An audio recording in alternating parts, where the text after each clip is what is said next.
The view screen flickered with the haunting image of Earth barren, broken, a ghost of its former self. Captain Elias Vance gripped the armrests of his chair, his knuckles white. "Another graveyard," muttered Kira, her voice hollow. The crew had seen dead worlds before, but never their own. The air in the cockpit thickened with tension. "We shouldn't be here," someone whispered, then static. A pulse of sound cut through the silence, sharp as a knife. A distress signal, weak but unmistakable, buried somewhere in the ruins below. The coordinates flashed on the screen, pulling them toward the heart of the devastation. Elias exhaled slowly. "We're going down." The ship groaned as it angled toward the surface, toward answers or oblivion. The ship shuddered as it punched through the swirling veil of Earth's atmosphere, thick with dust long stripped of life, a choking haze that hadn't cleared in centuries. Alarms blared as fractured satellites and rusted orbital platforms flashed past the view screen, skeletal remnants of humanity's golden age, now reduced to deadly shrapnel. Hull integrity at 60%, Kira's voice snapped through the comms, sharp with urgency. "Elias, we can't take another hit like that," but the captain's fingers danced over the controls, his jaw set. The signal pulsed stronger now, a rhythmic throb cutting through the static, pulling them toward the jagged skyline of a ruined megacity. Towers that once scraped the heavens lay twisted like broken fingers, their skeletal frames barely standing against the weight of time. "That's where it's coming from," Elias murmured. "No ships should be active here, no power grids, no survivors," and yet the signal was undeniable. As the ship banked between crumbling monoliths, something flickered in the shadows below. A light, or just the glint of shattered glass catching the dying sun. Kira swore under her breath as another impact rocked the hull. "We're not built for this rubble field," she warned. Elias didn't flinch. "Then we'll just have to land rougher." The city swallowed them whole. The landing struts groaned against the fractured asphalt, the sound echoing through the hollow ruins like a death rattle. Dust swirled around the team as they fanned out in practiced formation, pulse rifles humming at the ready. Every shadow between the leaning skeletons of skyscrapers seemed to breathe, to shift. Elias motioned for silence, his helmet's HUD painting the wasteland in eerie thermal blues, empty, always empty, until a flicker of gold pulsed at the edge of the scan. "Contact," he breathed, then she appeared, a child no older than 10, barefoot on glass-studded ground. Her tattered dress fluttered in the toxic wind, but her eyes, those were wrong. Not reflections, not optics, they burned with their own light, an unnatural amber that made Kira's finger twitch against her trigger. The girl didn't flinch at the weapons. She simply raised a skeletal hand and whispered 3 words, "They're coming." Static crackled through the team's comms as her form dissolved, not running, not hiding, but unraveling like smoke into the ruins. The air smelled of ozone and rust. Did she just? Jax's voice cut off as the ground trembled, a distant thunder rising from the city's corpse. Elias whirled toward the sound, his HUD screaming with sudden energy spikes. Towers toppled in the distance, not from decay, but from something moving beneath them. Something vast. Kira's rifle snapped up. "We need to go, now." But the captain stood frozen, staring at the spot where the girl had been. That signal they'd chased, it wasn't a distress call. It was a warning. The ruins around them trembled again, closer this time. Whatever was coming, it had been waiting, and it was hungry. The child's footprints glowed faintly in the cracked concrete, not footprints at all, really, but scorch marks seared into the asphalt like afterimages. Elias knelt, running a gloved hand over the smoldering trail. "This way," he muttered, motioning the crew forward. The ruins grew denser, the skeletal remains of buildings pressing in like silent sentinels. A gust of wind carried the scent of burnt plastic and something older, fouler decay that never quite faded. Then they saw it, a rusted hatch half buried under collapsed girders, its surface etched with faded warning symbols. Kira dragged a beam aside, the metal screeching in protest. "That's military-grade alloy," Jax breathed, tracing the edges with his scanner. This wasn't just any bunker. They were hiding something. The hatch hissed open, revealing a yawning shaft beyond. The air inside was stale, thick with the hum of long dormant machinery. Flickering emergency strips cast jagged shadows on the walls as the team descended, their weapons painting the darkness with targeting lasers. At the bottom, a vault door stood ajar, its mechanisms shattered from the inside. Then the holograms ignited. A gaunt man in a tattered lab coat materialized in the center of the room, his image stuttering like a broken transmission. "If anyone finds this," his voice crackled, decades old. The exodus wasn't voluntary. Static clawed at the edges of the projection as the scientist's face twisted in something between grief and terror. "They told us it was evacuation, a new beginning, but the image flickered violently, cutting to a grainy feed of crowded launch bays, civilians herded like livestock into towering vessels. "They took us," a sound like grinding metal echoed through the bunker. The crew spun as one, rifles raised, but the hologram hadn't finished. The scientist's final words dissolved into screams as the feed jerked sideways, revealing a glimpse of something massive moving in the shadows beyond the camera. Then static, silence, then a scrape of metal directly above them. Dust rained from the ceiling as something heavy shifted in the darkness beyond the bunker walls.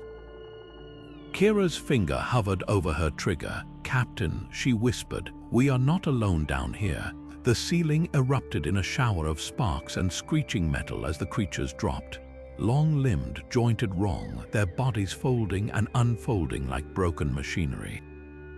Pulse fire lit the bunker in strobes of blue as Kira and Jax opened up, their shots tearing through chitinous plating that cracked open to reveal writhing tendrils beneath.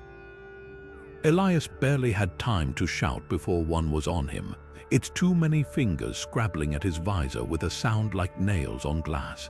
He jammed his sidearm under its thorax and fired. The thing spasmed, ichor spraying hot across his chestplate, but didn't stop moving. They weren't attacking to kill. That realization hit Elias like a plasma bolt as he watched the creatures flank them in perfect formation, driving the team back toward the vault's shattered door. Every shot landed, every burst of fire drove one screeching into the shadows, only for three more to take its place in a nightmarish choreography. "They're corralling us." Jax yelled, his rifle overheating as he blasted a path toward the exit. Too late. A creature lashed out, its whip-like appendage wrapping around Kira's ankle and yanking her off balance. Elias caught her arm just as the floor gave way beneath them. Not collapsing but opening, some ancient mechanism triggered by their struggle, dumping them into a hissing pneumatic chute that spiraled down into blackness. The last thing he saw before the darkness swallowed them was the creatures perched at the rim above, their too many eyes glittering with something almost like satisfaction. The slide spat them out onto cold metal grating, the impact knocking the breath from Elias' lungs. Emergency lights flickered to life with a dying whine, revealing a cavernous space beyond, a subway tunnel. No, the walls pulsed with organic-looking conduits, their surfaces veined with faint bioluminescence, and the smell, rot and ozone and something wet, something alive.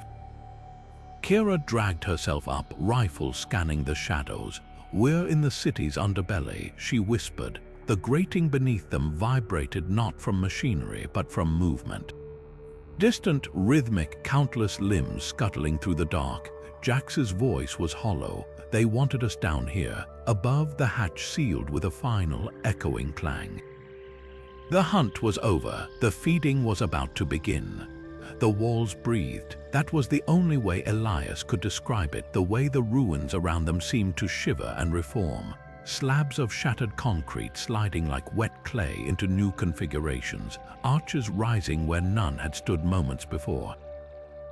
The air itself hummed with a subsonic thrum that made their teeth ache. Kira pressed a hand to the nearest surface and recoiled. "It's warm," she hissed. The metal under her palm pulsed like a slow heartbeat. Then the light hit a sickly, flickering glow from somewhere ahead, cutting through the unnatural fog that clung to the streets. A spire, no, the spire. It jutted from the city's corpse like a broken bone, its surface alive with crawling veins of gold and violet, the same glow they'd seen in the child's eyes. Jax adjusted his scanner, the readout spitting gibberish. "That thing's putting out enough energy to power a continent," he muttered, "but it's wrong." Like its folding space around it, a whisper of movement made them turn. There, perched on the skeletal remains of a billboard, stood the girl, barefoot. Unharmed, her amber gaze locked onto Elias, and for a split second he saw it. The reflection of something vast moving behind her pupils, something with too many angles. Then she was gone, her small frame darting between the shifting ruins toward the spire. Kira exhaled sharply. That's not a kid. The ground lurched beneath them. Elias barely kept his footing as the street rippled like water, entire buildings tilting on new axes as unseen forces reshaped the city's bones. The spire's light pulsed faster now, almost eager. Static clawed at their comms, resolving for half a breath into a voice. Not the scientists this time, but a chorus of voices, layered and broken. "Run." Hide, too late. Jax grabbed Elias' arm as the first tendril broke through the pavement. "We follow that light, we're walking into a throat." But the captain was already moving, his eyes fixed on the spire. Because the girl, or what wore her skin, stood at its base, one small hand pressed to the structure's surface, waiting, inviting. The ruins shuddered again, walls closing in behind them like teeth. Forward was madness, staying meant being digested. Elias tightened his grip on his rifle. Move. The spire's interior defied physics, walls that slanted inward yet stretched impossibly high, surfaces that shimmered between solid and liquid under the team's trembling flashlight beams. The air tasted metallic, thick with the hum of dormant machinery and something else, the damp, sour smell of organic matter long confined, and then they saw them. Rows upon rows of stasis pods lined the chamber, each one a grotesque marriage of glass and flesh. The humans inside weren't sleeping, they were fused. Tendrils of blackened metal curled from their spines, burrowing into skulls, ribcage, the hollows of throats, some so thoroughly integrated that the division between host and parasite was impossible to discern. Kira recoiled as her light passed over a pod, revealing a face twisted mid-scream, the jaw unhinged to accommodate a slick, tubular appendage snaking down the esophagus. Elias staggered back, his HUD flickered, overlaying archival footage across his vision, newsreels from 2 centuries past, the smiling faces of scientists, politicians, artists. All vanished during the Exodus, all presumed dead. "That's impossible." His voice cracked as he pressed a hand to another pod, scraping frost from the glass to reveal the sunken features beneath. Dr. Lian Zhao, pioneer of neural uplink tech. She disappeared weeks before the evacuation. They said a wet crunch cut him off. Behind them, one of the pods was splitting open, its occupant spasming as the metal tendrils retracted with a sound like peeling flesh. The man inside, if he could still be called that, collapsed onto the floor, his limbs twitching in unnatural angles. His eyes snapped open, not amber like the girl's. Not human at all, just black, endlessly black. Something deep in the spire's core shuddered awake, a pulse of light racing through the conduits overhead. The pods began cycling in unison, their glass fogging with sudden heat. Elias barely had time to grab Jax's arm before the first screams started, not from the crew.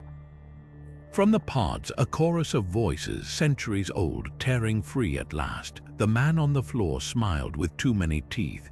"Welcome home," he rasped. Then the lights died and the spire began to move. The man's voice didn't match his ruined throat, something deeper, wetter, layered beneath the human sounds like oil beneath water. His jaw unhinged too wide on the last word, the skin of his cheeks splitting with a sound like tearing parchment.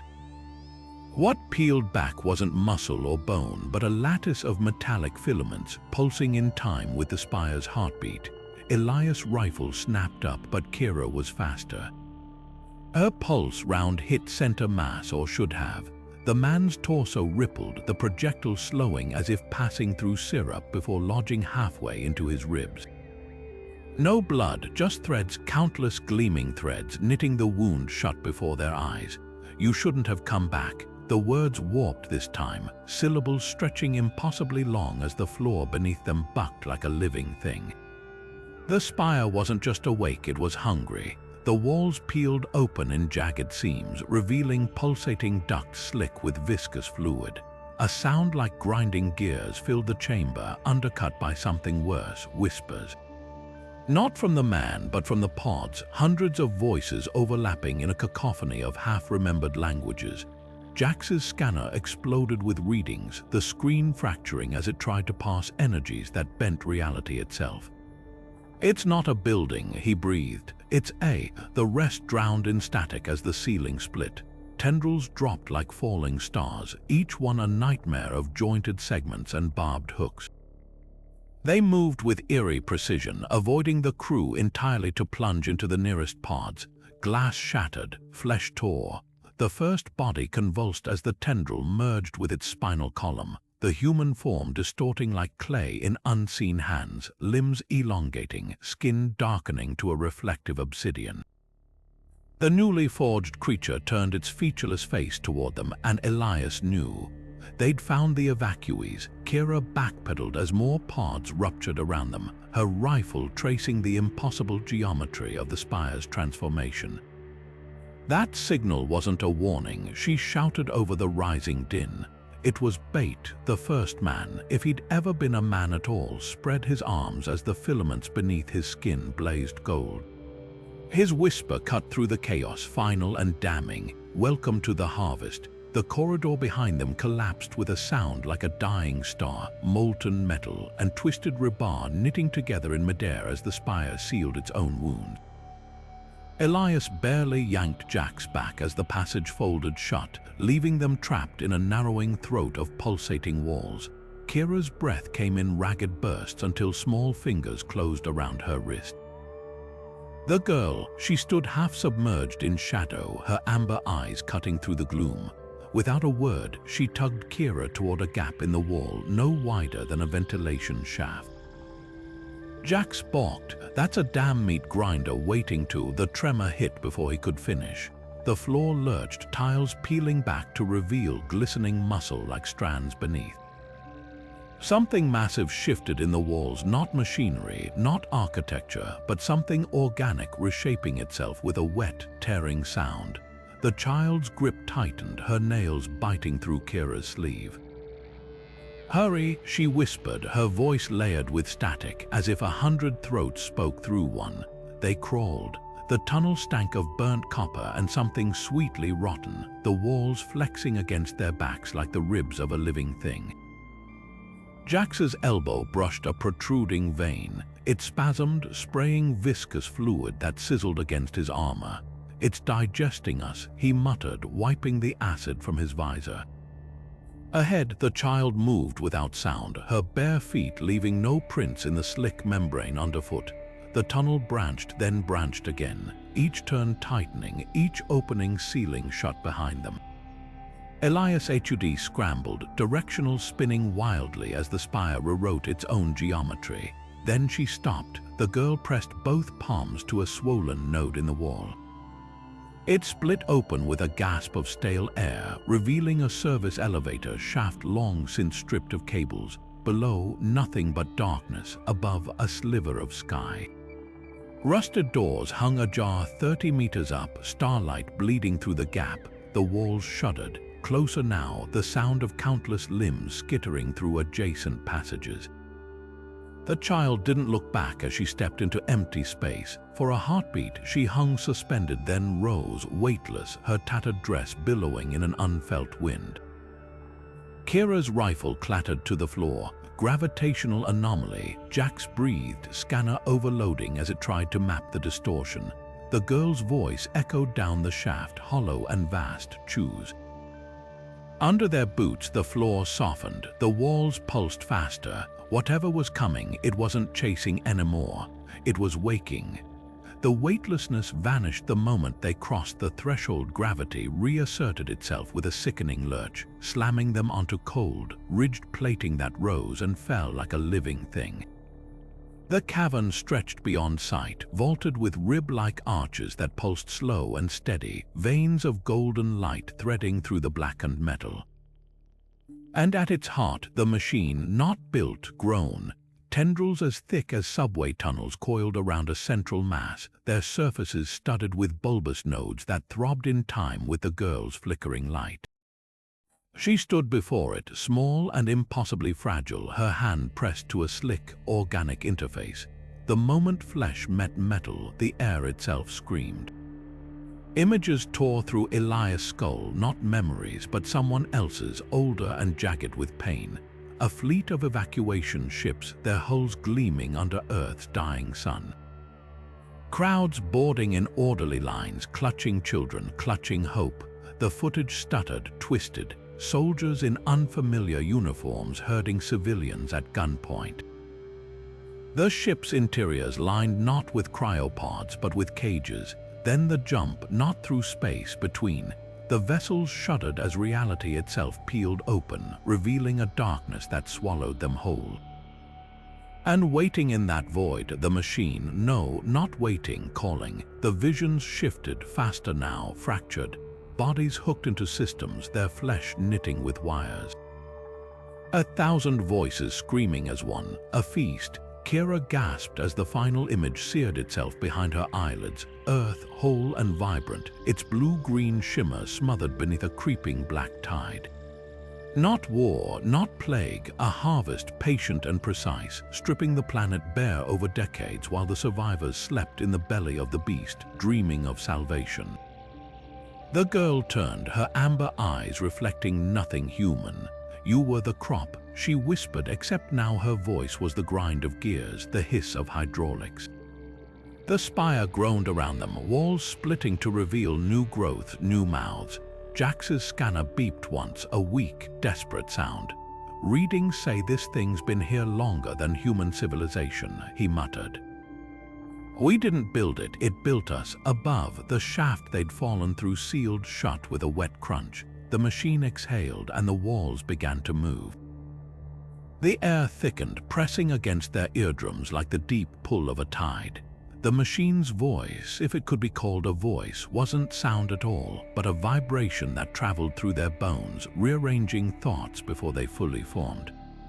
"Leave," it hummed, the word unfurling images of open sky, their ship waiting, memories of this place dissolving like smoke, or stay. The offer twisted, revealing its teeth, a glimpse of the spire's inner workings, of minds woven into its network, screaming and singing in perfect, horrifying harmony. Elias' hand hovered over his sidearm. Not to fight, they'd seen how futile that was, but to feel the weight of something solid, something real. His gaze flicked to the pods, their glass slick with condensation, the faces inside stirring as if sensing his attention. One flickered behind his eyelids before he could stop it. Lieutenant Mara Voss, lost on the Exodus, her features now smooth and slack in unnatural sleep. His fault, all of it. Kira's grip on his arm tightened, her nails digging through fabric. "Look at me," she hissed, her voice raw under the machine's drone. "Those aren't people anymore. Whatever's left of them, it's just fuel." Her rifle trembled as she aimed it at the nearest pod, the occupant's hollow eyes tracking the movement. "We don't leave our own behind, even if it's just their bodies. The child, no." The construct tilted its head, amber light dripping like liquid from its pores. "You misunderstand," it murmured, stepping closer. The floor softened beneath its feet, swallowing its steps whole. "They are not trapped, they are chosen." A pod hissed open beside them, tendrils retracting to reveal a woman's outstretched hand. Her fingers fused into gleaming filaments, her lips parted. A voice that wasn't hers whispered through the gaping hole of her mouth, "Join us." Jack staggered back, his boot slipping on the moist floor. "That's not a damn invitation," he choked out. "That's a threat." The spire shuddered in response, walls contracting like a lung drawing breath. Above them, the slit of sky darkened not with night, but with something vast uncurling, a shadow that blotted out the stars. The machine's offer echoed again, louder now, a chorus of stolen voices wrapping around the words, "Choose." Elias closed his eyes. For a second, he let himself imagine walking away. The weight of the dead lifting from his shoulders, the lie of forgetting. Then he reached for Kira's rifle, his fingers brushing the trigger guard. "We burn it," he said, quiet as a prayer. All of it, the child smiled, not in victory, in recognition. The walls screamed. Elias didn't hesitate. The detonator in his palm felt alive, its pulse syncing with the frantic hammering of his heart. He jammed the charge into the machine's pulsing core, the organic metal recoiling like a wounded animal. Alarms shrieked through the cavern, not mechanical sirens, but something worse, a chorus of human screams woven into the frequency. The child's form flickered, her edges dissolving into static. "Stop," she begged, her voice fraying into 100 dissonant tones. "You'll doom us all." Her hand reached for him, passing clean through his arm. No heat, no weight, just a cold ripple of displaced air. Then the projection fractured entirely, revealing the truth beneath. A writhing knot of golden filaments suspended in the spire's neural web, shaped into a child's silhouette like a cruel joke. The first pod exploded, not from the blast, not from outside force, from within. The glass didn't shatter so much as unravel, its molecules dispersing into mist as the occupant lunged forward. No, not lunged, unfolded. Limbers stretched too long, joints bending in impossible directions, the face that had once been human now a smooth oval etched with glowing circuitry. It hit the ground on all fours, then stood in one jerky motion, head tilting at an angle that made Kira's stomach lurch. More pods ruptured in sequence, a grotesque domino effect racing through the chamber. The air filled with the wet snap of tendrils detaching, the hiss of reforming flesh. Jax backpedaled, rifle spraying pulses that did nothing. Nothing at all. The creatures absorbed the energy, their surfaces rippling like water struck by stones. Elias thumbed the detonator's trigger. The machine howled, not in pain, in recognition. The charge detonated with a soundless flash, light swallowing the cavern whole. For one heartbeat, everything hung suspended, the creature's mid-lunge, the spire's veins frozen in mid-pulse, even the screams trapped in the air like flies in amber. Then the world fractured, walls bled, floors split, the very air crystallized into jagged shards that sliced through uniforms, through flesh, through time itself. Elias saw moments that hadn't happened yet, Kira's fingers melting into the machine's interface, Jax's eyes boiling black, his own mouth opening to scream, but only golden light pouring out. The child's voice echoed through the collapse, no longer pleading, no longer afraid. "You were never supposed to see," she whispered as the first tendril pierced Elias' spine. The harvest requires witnesses. Their voices merged into a single tone, a cold harmony that vibrated through the chamber like a struck bell. "We are the next evolution." The words weren't spoken, they were etched into the air, each syllable leaving behind a faint golden haze. The hybrids moved with the stuttering precision of marionettes on tangled strings, limbs adjusting mid-step as if their bodies were still learning the rules of physics. One turned its smooth, featureless face toward Jax, and the lieutenant flinched as his own reflection warped across that blank surface. His features stretched, his eyes hollowed out, his mouth silently screaming. Elias' command cut through the rising static in their comms. Fall back to the shaft, but the walls had other plans. The corridor behind them rippled, the exit twisting shut like a clenched fist. Metal groaned as the floor slanted, tilting them toward the center of the chamber where the hybrids waited. Kira fired once, twice, each pulse round hitting true, only for the wounds to seal before their eyes, the creature's flesh rippling like liquid mercury. Jax's scanner beeped frantically, its screen flashing a single word in crimson: convergence. He barely had time to choke out a warning before the nearest hybrid lunged, not at him but past him, its elongated fingers plunging into the wall. The spire shuddered in response, veins of light surging brighter as the creature's arm fused with the structure. Tendrils burst from the ceiling like roots seeking water, latching onto the other hybrids, linking them together in a grotesque neural web. The air smelled of burning copper and spoiled milk. Elias' vision blurred at the edges, his HUD flickering with intrusive data, not from his suit but from the spire itself. Images flooded his mind, Earth's last cities dissolving into golden mist, forests petrifying into crystalline structures, oceans boiling dry as the planet's very crust reshaped itself to the machine's design. This wasn't an invasion, it was a metamorphosis. Kira grabbed his shoulder, her nails biting through his suit. The charge detonated now. Her voice was raw with terror, but her hands were steady as she primed her remaining explosives. The hybrids turned in unison, their blank faces tilting toward the sound. Then the whispers started, not from the creatures, from the spire's walls, from the air itself. The words weren't human, but Elias understood them all the same. You were never the first, only the latest. The ventilation shaft yawned above them like a metal throat, its ribbed interior slick with condensation that shimmered under the erratic glow of emergency strips. Kira spotted it first, a narrow gap where the plating had buckled, barely wide enough for armored shoulders. There, she shouted, shoving Jax toward the opening as the first hybrid's fingers grazed her boot heel. The creatures didn't run. They flowed, limbs elongating and retracting like mercury in zero gravity, their movements syncing with the spire's pulse. Elias covered their retreat, pulse rifle spitting blue fire. One shot shattered a hybrid's knee, or should have. The thing simply folded around the impact, its leg reforming mid-stride as golden filaments knit the wound shut.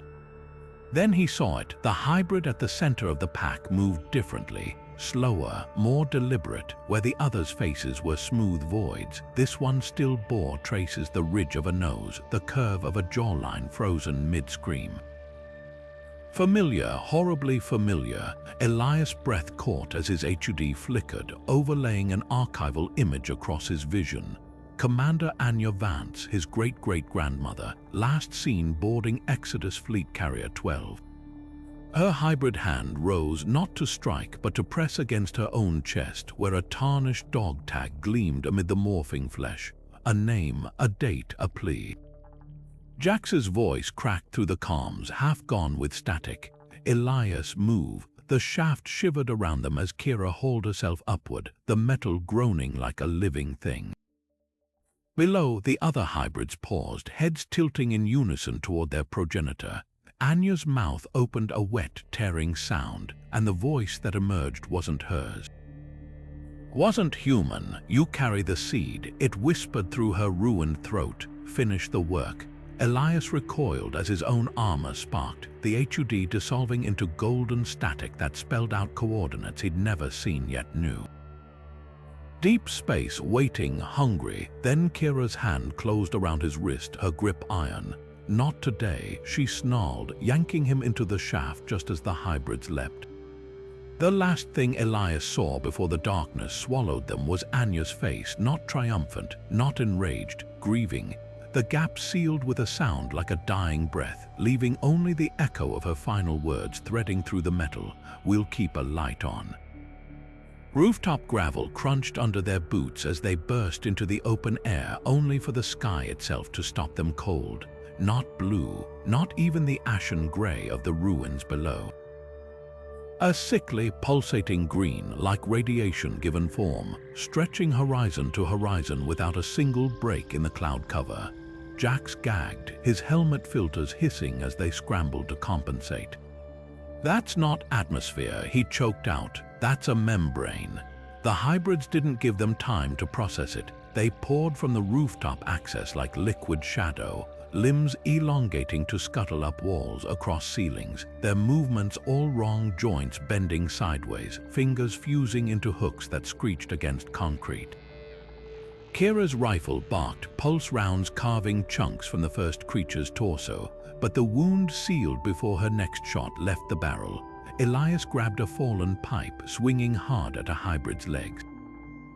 The impact should have shattered bone. Instead, the thing's limbs split like wet clay, reforming mid-stride. Then the whispering started, not from the creatures. From their own calms, the child's voice stripped of any pretense of humanity now, a chorus of fractured syllables vibrating through their helmets. Run. It's already in you. Jax's hand flew to his neck where a scratch from the shaft throbbed unnaturally hot. His HUD flickered, not malfunctioning but translating. Numbers scrolled too fast to read, resolving into a single looping phrase, biological conversion at 17%. Oh hell, he breathed. The ship sat 3 rooftops away, its ramp still open, lights still blinking, a mocking promise of escape. Between them and it, the sky rippled, not clouds moving, something pushing against the inside of the green veil, something vast enough to make the horizon curve. Kira's boot connected with a hybrid's face, her heels sinking into the yielding surface like mud. We don't make that jump without boosters, she panted, watching the nearest gap between buildings. 20 meters, impossible. Elias' vision swam, his retinal display overlaying golden schematics across the cityscape, weak points, stress fractures, paths that hadn't existed seconds ago. The spire's gift, the infection's roadmap. He touched his temple, fingers coming away slick with something that wasn't sweat. Then we don't jump, he muttered. And stepped off the edge. The hybrids froze, not in shock, in observance, as Elias fell glided, his body bending the air itself into steps. The first tendril broke through the green sky.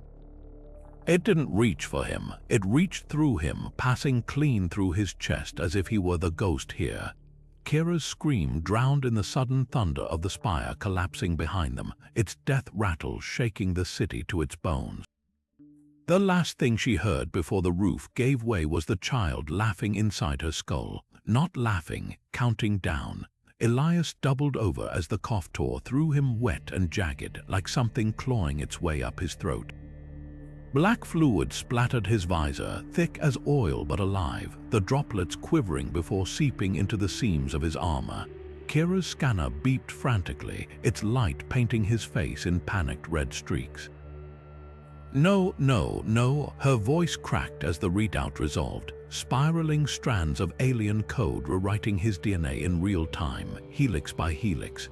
Jax backed away, pulse rifle twitching between Elias and the rooftop access hatch. How deep is it? Deep enough, Kira whispered, wiping the black smear from her glove. It clung, threading through her fingers like ink in water before dissolving into her skin.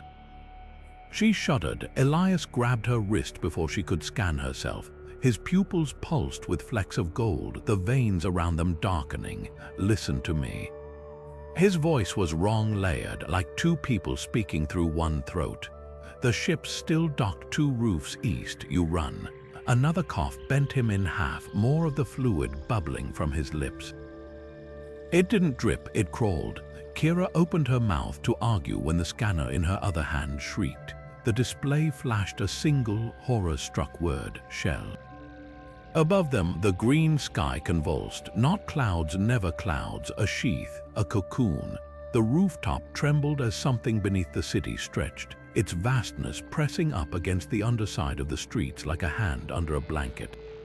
Jax yanked Kira backward as the nearest hybrid lunged not at them, but at Elias, its featureless face splitting into a grotesque grin. They weren't attacking anymore. They were herding. Elias raised his sidearm, not toward the creatures, toward his own temple. His fingers shook. Go, he ordered, the word fraying at the edges. The first tendril broke through the rooftop between them, glistening and many-jointed, its tip splitting into a dozen needle-fine probes. They didn't stab. They caressed Elias' cheek, leaving trails of gold in his stubble as the thing beneath the city crooned through his teeth. Almost home. Elias' hand didn't tremble as he armed the charges, each click of the detonator echoing through the cavern like a death knell. Kira screamed his name, but the sound dissolved into the roar of collapsing stone as the first explosion tore through the spire's heart. Rubble rained down, sealing the corridor behind them. but not before she glimpsed him through the dust, Elias, silhouetted against the golden veins of the machine, his body rigid as the tendrils found him. The world outside was no sanctuary. The green sky convulsed, its membrane stretching thin as something vast and unseen pressed against it from within. Jax dragged Kira toward the ship, his voice raw. "We can't stop what's already started." Then the second detonation hit. The shockwave knocked them to their knees, the rooftop heaving like a living thing. When Kira raised her head, the spire was gone, reduced to a gaping maw of twisted metal and thrashing tendrils. And there, amid the wreckage, stood Elias. Not Elias, not anymore. His armor hung in tatters, the black fluid threading through his skin like ink in water, pulsing in time with the dying light of the spire. His eyes burned with that same amber glow. The child's glow, but his voice, when it came, was worse. Not layered, not fractured, perfectly, horrifyingly clear. "You should have run faster." The ground trembled again, not from collapse, but from awakening. Behind him, the ruins began to move, not collapsing, but rearranging, slabs of concrete and steel knitting together into something new. Something hungry. Kira's rifle felt useless in her hands. Jax was already pulling her backward, his boots skidding on gravel. But the worst part wasn't the creatures emerging from the rubble. It wasn't the sky splitting open above them. It was the way Elias smiled as he raised his hand, not to attack, not to stop them, but to wave. The ship's engines whined to life. The ramp hissed shut, and as the city folded in on itself behind them, Kira could still see him standing there, watching, glowing, until the green swallowed him whole. The ship's engines hummed at quarter thrust, holding them in orbit just beyond the corpse green haze clinging to Earth's atmosphere. Kira's fingers hovered over the nav console, the jump coordinates already input somewhere far from this graveyard system, somewhere without whispers in the static. Jax stood frozen by the viewport, his reflection warped in the glass as the planet's ruins rolled beneath them. Neither had spoken Elias' name. The empty space where he should have been standing between them yawned louder than any alarm. Then the comms array lit up like a supernova. Every screen on the bridge flared white before resolving into the same looping waveform, the exact frequency that had lured them planetside. Only now it wasn't coming from Earth. The ship's AI chimed, its voice stripped of all simulated warmth. Signal origin triangulation complete. Transmission nodes identified at 7 locations. A star map splashed across the main display, pulsing crimson dots marking each dead world in the system, every one a failed colony, every one dark for centuries. Kira's breath hitched as the realization struck. It's not a distress call. Her nails dug into the armrest. It's a dinner bell. Jax's scanner beeped, projecting a second layer of data over the star map energy signatures, each matching the spire's eerie golden frequency. All dormant until now, they're waking up, he whispered. The AI interrupted with a sound like cracking ice. Incoming transmission pattern shift detected. The waveform on screen twisted, the orderly pulses collapsing into chaos before reforming into something horrifyingly familiar human speech. Elias' voice, stripped of all inflection, poured from the speakers. "You left something behind." Kira recoiled as the ship's emergency lights flared crimson. The floor shuddered, not from engine thrust, but from something in the cargo hold pounding against the bulkhead. 3 short impacts, then silence, then 3 more. The AI's next words dropped like stones. Recommend immediate jump. Probability of containment breach, 87% and rising. Outside the viewport, the first tendril of green light unspooled from Earth's atmosphere, reaching toward them with terrible patience. Jax's hand found the jump lever. Kira's found her sidearm, neither moved. The pounding in the hold grew louder. The AI's voice fractured mid-sentence, syllables distorting as the signal unraveled into something older, something hungrier. Pattern analysis complete. It intoned, but the words slithered now, vowels stretching unnaturally. The star map on the view screen pulsed once before the 7 crimson dots ignited into a perfect geometric array, lines of light connecting them across the void. Not random dead worlds, anchor points. Kira's breath fogged her visor as she leaned closer. "That's not a transmission grid," she whispered. The realization slithered down her spine like ice. "It's a cage." The waveform on the comms display convulsed, peaks and troughs reshaping themselves into a language no human throat could replicate. The AI struggled to translate, its voice glitching. Primary signal source reclassified, not point of origin, relay station. Static clawed at the words. Primary source lies beyond galactic rim, coordinates indeterminate. Energy signature matches, nothing in known archives. Jax's fingers trembled over the tactical display. Then what just answered it? The lights died.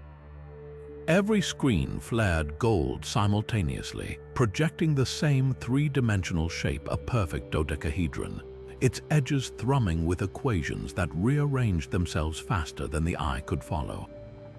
The ship's gravity plate stuttered. Coffee drifted from abandoned mugs in shimmering globules as the AI's final warning crackled through the dark. Containment protocols failed.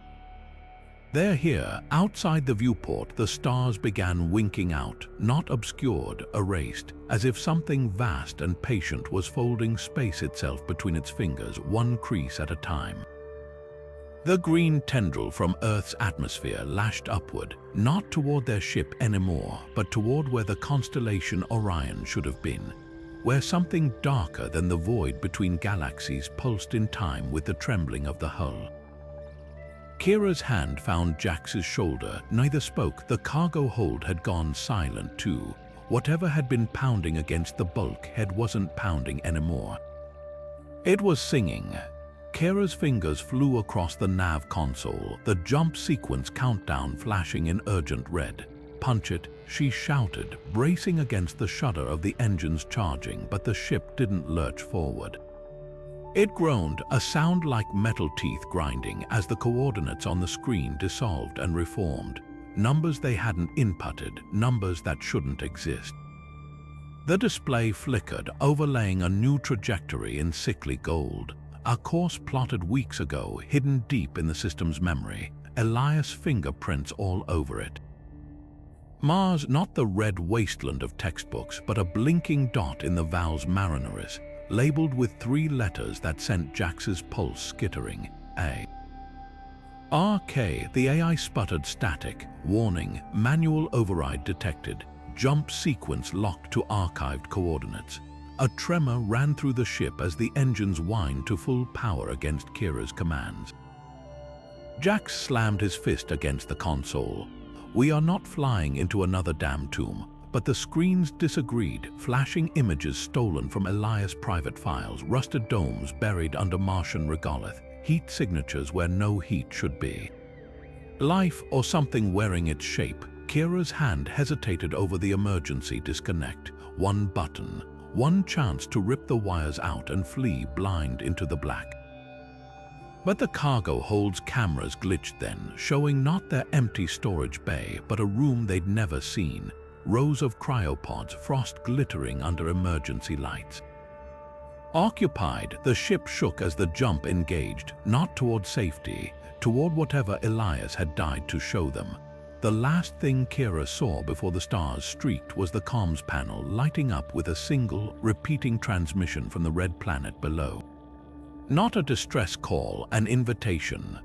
The bridge erupted into chaos as Ensign Rourke lunged for the navigation console. His movements too fast, too fluid, vertebrae bending at angles no human spine should allow. Kira tackled him mid-leap, their combined weight cracking the display beneath them.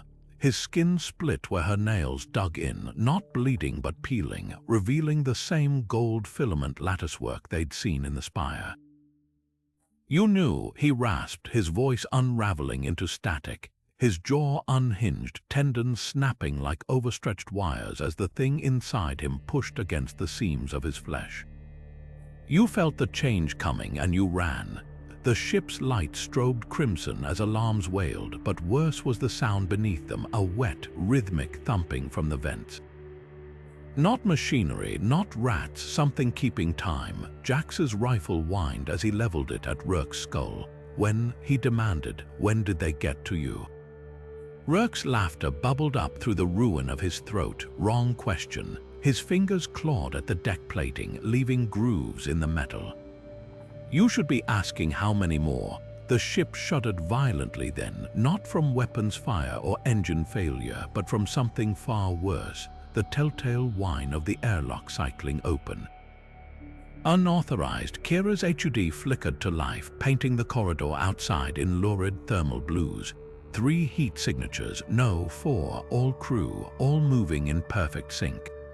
All wrong, the comms crackled with a voice that wasn't a voice, a sound like 1,000 wasps trapped in a steel drum. Welcome to the next phase. Rourke's body convulsed, his spine arching off the deck as the filaments beneath his skin blazed gold. One final whisper slithered through his dissolving lips before his skull collapsed inward like a deflating balloon. Check your necks. Jax's hand flew to the scratch behind his ear, the one that hadn't healed. The one that itched. Kira's breath caught as her scanner beeped, the display flashing a single, damning word, convergence. Above them, the vents exhaled a shimmering golden mist. Not smoke, spores. The ship's AI stuttered its last warning as the hybrid crew rounded the corner. Not running, not even hurrying, they already knew, they'd always known. The hunt was over, the conversion had begun. Kira's fingers trembled as she typed the override code, watching the infection crawl through Rourke's veins like liquid shadow. The emergency purge alert flashed 3 seconds to detach the infected compartment. 3 seconds too long. The thing wearing Rourke's face lunged, his fingers elongating into barbed wire tendrils, but Jax was faster. The plasma torch sparked to life, its blue flame slicing through the hybrid's wrist with a sound like frying circuitry. Rourke's scream wasn't human.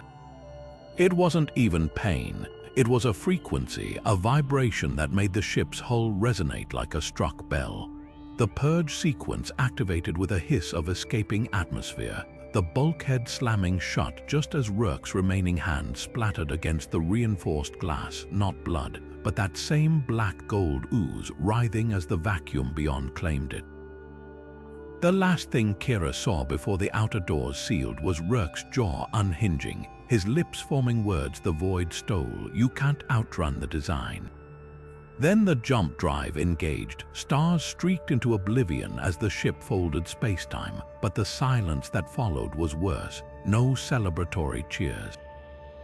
No damage reports, just Jax's ragged breathing and the persistent drip of something wet from the ventilation ducts. Kira's console flickered, not with diagnostics, but with a signal that shouldn't exist.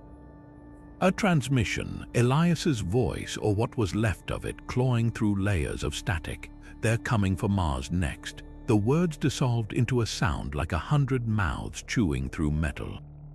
The viewscreen flickered alive on its own, showing not the void ahead, but a feed from the cargo hold they just purged, empty except for the walls. The walls were moving, not buckling, breathing, and etched into the steel, fresh and gleaming, were the same coordinates Elias had buried in the nav system. Val's Marineris, Arc, Jax's scanner beeped once, then died. The display didn't fade to black. It dissolved into golden filigree, spelling out a single phrase in looping cursive script, no more running. Outside, the stars winked out one by one. Not behind them, ahead, something was waiting. The landing struts groaned in protest as the ship settled onto Martian bedrock, the cavernous hangar swallowing their battered vessel whole. Kira's breath fogged her visor as she cycled the airlock, oxygen-rich, impossibly clean compared to Earth's toxic soup. The armed figures emerged from shadowed alcoves like ghosts, rifles glinting under flickering industrial lamps. Their leader stepped forward, a woman with a scar bisecting her left eyebrow, her weapon lowering with deliberate slowness. "Took you long enough," she said, her voice rasping through the hangar's acoustics. "We've been waiting." Jax's finger twitched near his sidearm, his gaze darting to the reinforced blast doors behind the survivors rusted shut, welded in places as if something had tried to force its way in. Kira counted 12 armed men and women before noticing the children peering from a catwalk above, their faces gaunt but alert. The scarred woman followed her gaze. "You're not the first to come looking for answers," she said, jerking her chin toward a row of mummified corpses propped against the far wall. Some wore flight suits. Others were fused to the floor in pools of blackened metal, their limbs twisted like melted wax. One of the survivors nudged a corpse with his boot, revealing the insignia on its chest, a golden helix. The same symbol that had pulsed in the spire's core. The woman's voice dropped to a whisper. "You flew right into its trap. Now the question is..." She tapped her temple where a fresh scar gleamed pink under the lights. A scar shaped like a tiny, perfect dodecahedron. "Do you still trust what's inside your own skull?" Somewhere deep in the complex, a generator sputtered. The lights dimmed, and for one terrible second, the shadows on the walls didn't match the people casting them. The war room was half-lit, flickering screens casting ghostly reflections on the scarred woman's face as she spread a tattered star chart across the table. "We call them harvesters," she said, tracing the fracture lines of dead colonies with a calloused finger. "Not the hybrids, what made them?" The screen behind her glitched footage from a drone's last moments, orbiting a world where the continents pulsed gold, where the oceans had turned to liquid metal. Jax's throat tightened. "That's Kepler 186F. We evacuated it 50 years ago." Kira's data chip clattered onto the table, the spire's schematics blooming into holograms above them. The survivors recoiled as one, a man with cybernetic eyes crossing himself, an ancient gesture meaningless here. "You don't understand," he rasped. "We thought the hybrids were the end game. But they're just probes." The hologram zoomed in on the spire's core, revealing the truth they'd missed. A resonance chamber tuned not to Earth's frequency, but to the void between galaxies. A homing beacon, silence swallowed the room. Even the children above stopped whispering. The scarred woman lies. They'd learned her name was lifted a rusted medallion from her pocket. The same golden helix, but inverted. "They took Mars first," she said softly. "Not to conquer, to test." The medallion's surface rippled like water, projecting a memory that wasn't hers. A research outpost buried under Val's Marineris, scientists screaming as their own equipment turned against them, metal slithering into mouths, into veins. "We're not hiding from the hybrids," Lies finished, her voice cracking. "We're hiding from whatever they're calling home." Kira's hand hovered over the star chart, over the 7 dead worlds humming in perfect alignment. A cage, yes, but cages work both ways. Jax's infected scratch burned under his collar as the realization hit the spores on their ship, the way the engine had rerouted itself. Not sabotage, preparation. Outside, the storm winds howled against the blast doors. Something in that sound had changed, not random chaos but rhythm. A heartbeat, a countdown. The alarms shrieked through the bunker like a living thing, jolting Kira upright as red emergency lights painted the cavernous space in pulsing crimson. Lies was already at the console, her fingers flying over cracked holographic displays as the planet-wide sensor grid lit up in cascading waves of warning sigils. "Not possible," Jax breathed, watching the readout spiral into madness, energy signatures spiking somewhere beyond the Kuiper belt, magnitudes beyond anything human technology could generate. Lies didn't look up as she slammed her palm onto the main projector. The solar system bloomed above them in shimmering blue, planets reduced to specks, and then the dots appeared. Thousands, tens of thousands, swarming in perfect formation just past Pluto's fractured orbit, their trajectories weaving a net tight enough to snare every planet inward to Mercury. The scarred woman's voice was barely audible over the static hissing through the speakers. "They're here." Kira's stomach dropped. This wasn't a fleet. Fleets had ships, had engines, had vulnerabilities. These were singularities, points of impossible darkness eating the starlight around them, each one pulsing in perfect sync with the golden frequency still humming in their bones. The children on the catwalk whimpered as the projection zoomed in, revealing the truth. The dots weren't approaching, they were unfolding, stretching tendrils of distorted spacetime toward Mars like roots seeking water. Jax's infected scratch burned as the first tremor hit, not seismic, atmospheric. The bunker's reinforced plating groaned as something vast and unseen pressed against the membrane of reality itself.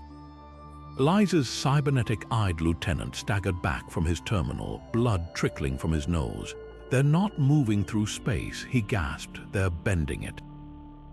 Bringing the cage to us, the hologram flickered, recalculating. The dots weren't just near Pluto anymore. They were past Neptune, past Uranus, swarming faster than light should allow.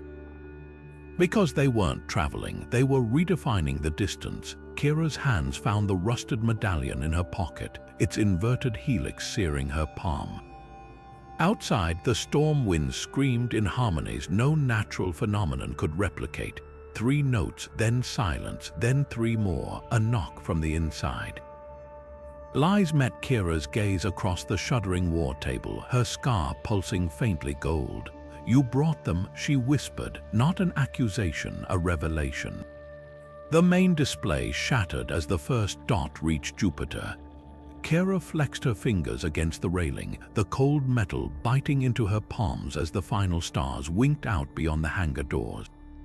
Not hidden, not obscured, erased, behind her, the clatter of weapons being loaded. The hiss of armor seals tightening. Elias's people had turned the Martian bunker into a fortress in a matter of hours. But the voices were quieter now.